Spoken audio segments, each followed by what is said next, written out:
Hello dear students, my name is Lucky Ahuja and I am your EVS teacher. So students, in class 4th EVS, we have started our chapter 9, that is Oh Water, Strange is Your Story, and we have completed part 1 of this chapter. And in part 1 you have seen that water is having some interesting qualities, and Nikita was narrating about these qualities which she has seen in her dream to her friends. So let's start part 2 of this chapter, and we will be seeing some more qualities of water.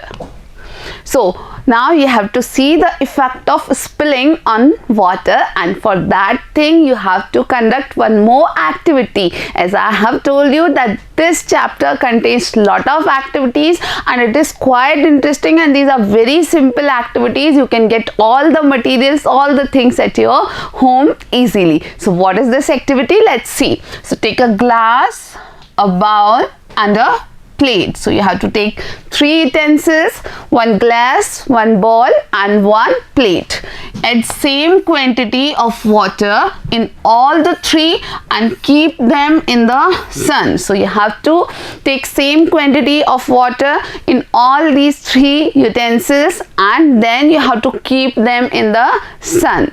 Then after some hours, observe how much water is left in each utensil. Now you have to check after some hours when you have already kept the water under the sun, and you have to check that how much water is left in all these 3 the kind of utensils like a glass, bowl and a plate. तो बच्चों यहाँ हम क्या देख रहे हैं कि फैलने का क्या प्रभाव होता है पानी पर. क्या पानी का कोई कनेक्शन है कि पानी को फैलाया जाए, उसे फैला करके रखा जाए तो उस पर कोई प्रभाव पड़ता है. इसके लिए आपको एक छोटी सी क्रिया, एक गतिविधि फिर से करनी है. क्या करना है कि आपको 3 बर्तन लेने हैं, एक ग्लास लेना है, एक कटोरी लेनी है और एक थोड़ी सी जो गड्ढे वाली गहरी सी थाली या प्लेट होती है वो लेनी है. अब क्या करना है कि उन तीनों में आपको समान मात्रा में पानी डालना है. जैसे आप कोई कप ले लीजिए, उस एक कप को भर के उस गिलास में डालिए और फिर उसी कप को भर के आपको कटोरी में डालना है, उसी कप पानी को भर के आपको उस थाली या प्लेट में भी डालना है. अब क्या करना है कि आपको इन तीनों बर्तनों को कहाँ रख देना है?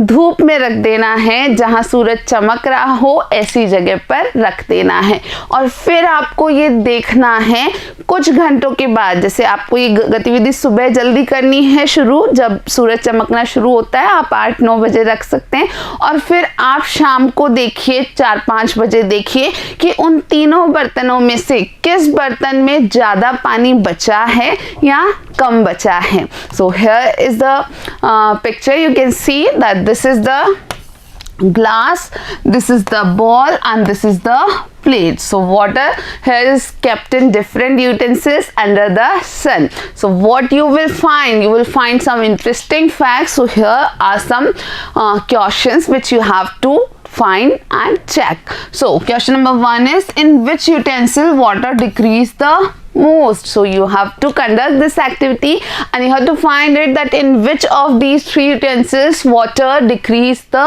most. So students, you are going to find that water kept in the plate or thali was the decrease the most. And the second question is, in which utensil water decrease the fastest? So here also you can find that thing, that in that thali or plate the water actually decrease the fastest. And the third question is, in which utensil water dried the least? So the glass was there and in glass the water dried the least. तो बच्चों यहाँ जब आप इस गतिविधि को करेंगे फिर आपको ये कुछ प्रश्नों के जवाब ढूंढने हैं.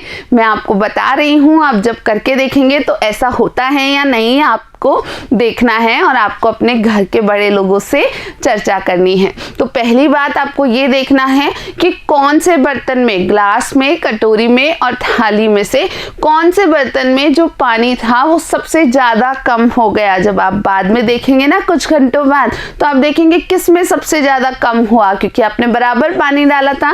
तो बच्चों आप पाएंगे कि थाली में जो पानी था वो सबसे ज़्यादा कम हो गया था। उसके बाद दूसरा प्रश्न है कि कौन से बर्तन में सबसे जल्दी जो पानी था वो कम हो गया था। तो आप अगर उस तीनों बर्तनों को देखते रहेंगे तो आपको ये पता चलेगा कि हाँ, थाली में ही जो पानी था वो सबसे जल्दी कम होने लग गया था। और तीसरा प्रश्न यहाँ ये है कि इन तीनों बर्तनों में से गिलास, कटोरी और थाली में से किस बर्तन में सबसे कम पानी जो है सूखा था या कम हुआ था।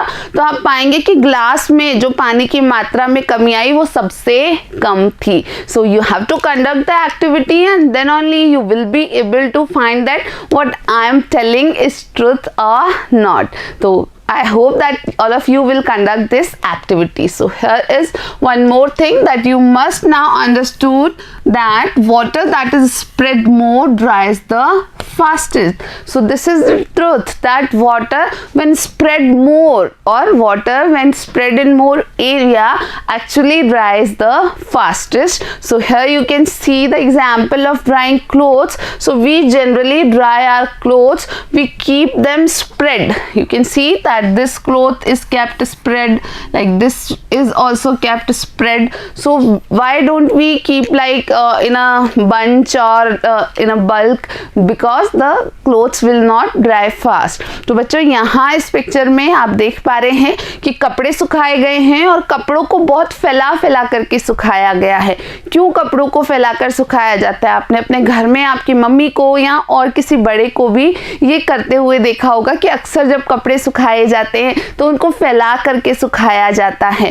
क्यों फैला करके सुखाया जाता है? क्योंकि हमने अभी अभी पढ़ा कि यदि फैला हुआ पानी होता है तो वो जल्दी उड़ता है, तो वो जल्दी सूखता है। और इसीलिए क्योंकि गीले कपड़ों में पानी होता है और हम उन्हें सुखाना चाहते हैं, तो इसलिए हम उन्हें फैला के सुखाते हैं ताकि कपड़े जल्दी से सूख जाएं।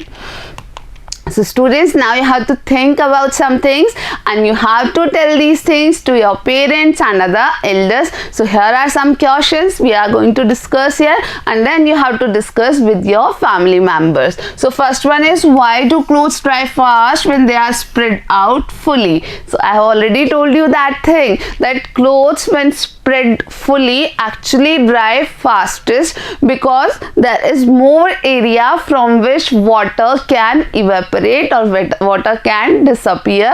Then the second question is, why do clothes dry slowly in winter? So because in winter the effect of heat is low. We know that there is more shade in comparison to summer, so that's why clothes actually dry slow in winters. Then the third one is, when the clothes dry, where does the water go? So this is an interesting question, that where does the water actually go? So when these clothes are dried, water actually goes in the environment. तो बच्चों ये तीन प्रश्न आपको सोचने हैं और बताने, आपको कहीं लिखना नहीं है इनके जवाब, आपको सिर्फ बात करनी है अपने घर के बड़े लोगों से।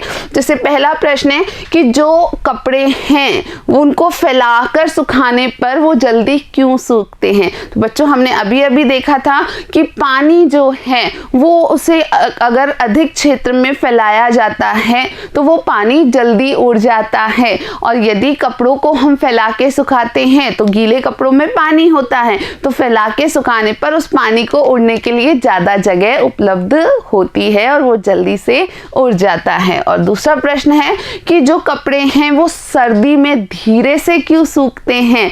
विंटर्स में उनको सूखने में समय क्यों लगता है? तो आप सभी जानते हो कि विंटर्स में, सर्दी में गर्म नहीं होता है ना हमारा वातावरण, जो सूरज की गर्मी है वो तीव्र नहीं होती है, छाया ज़्यादा होती है, और इस कारण से हीट की कमी के कारण से, वातावरण में ऊष्मा की कमी के कारण से सर्दियों में जो कपड़े हैं वो धीमे सूखते हैं।